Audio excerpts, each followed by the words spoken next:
High very good evening. നമസ്കാരം. മലയാളം മൊട്ടസേട്ടനാണേ. പ്രശ്നങ്ങളും പ്രയാസങ്ങളും ഇല്ലാത്തവരാരുമില്ല, അല്ലെ? നമുക്ക് എല്ലാവർക്കും പ്രശ്നങ്ങളും പ്രയാസങ്ങളും ഉണ്ട്. ഇംഗ്ലീഷിൽ ഒരു ചൊല്ലുണ്ടേ, expect the best accept the worst. നല്ലതിനു വേണ്ടി പ്രതീക്ഷിക്കുക, അപ്പോഴും മനസ്സിൽ ഓർക്കുക ചിലപ്പോൾ മോശം വരാൻ സാധ്യതയുണ്ടെന്ന്. അങ്ങനെയാകുമ്പോൾ ഇനി അഥവാ മോശം ജീവിതത്തിൽ സംഭവിച്ചു കഴിഞ്ഞാലും നമുക്കൊരു വലിയ ഞെട്ടലുണ്ടാവുകയില്ല. ഞാനൊരു സ്വപ്നജീവിയാണ്. രാത്രി സ്വപ്നത്തിന്റെ കാര്യമല്ല പറഞ്ഞത്, പകൽ സ്വപ്നം.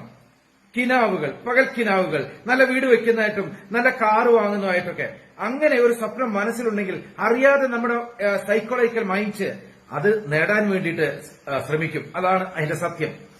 രാവിലെ എണീറ്റ് കഴിഞ്ഞ് കഴിഞ്ഞാൽ ബാത്റൂമിൽ പോയി കഴിഞ്ഞാൽ, ബാത്റൂം എന്ന് പറഞ്ഞാൽ നമ്മുടെ മാത്രമുള്ള ഒരു ലോകമാണ്. അവിടെ ഒന്ന് സ്വന്തമായിട്ടൊന്ന് ചിരിക്കൂ, പകുതി പ്രശ്നങ്ങൾ മാറിപ്പോയതായിട്ട് നമുക്ക് തന്നെ തോന്നുന്നുണ്ട്. നേരുന്നു നന്മയുടെ, ഐശ്വര്യത്തിന്റെ, സന്തോഷത്തിന്റെ നല്ല ദിനങ്ങൾ നിങ്ങൾക്ക് ഓരോരുത്തരും. സ്നേഹത്തോടുകൂടി മൊട്ടസേട്ടൻ. ഇഷ്ടമായാൽ ഷെയർ ചെയ്യൂല്ലോ, അല്ലേ?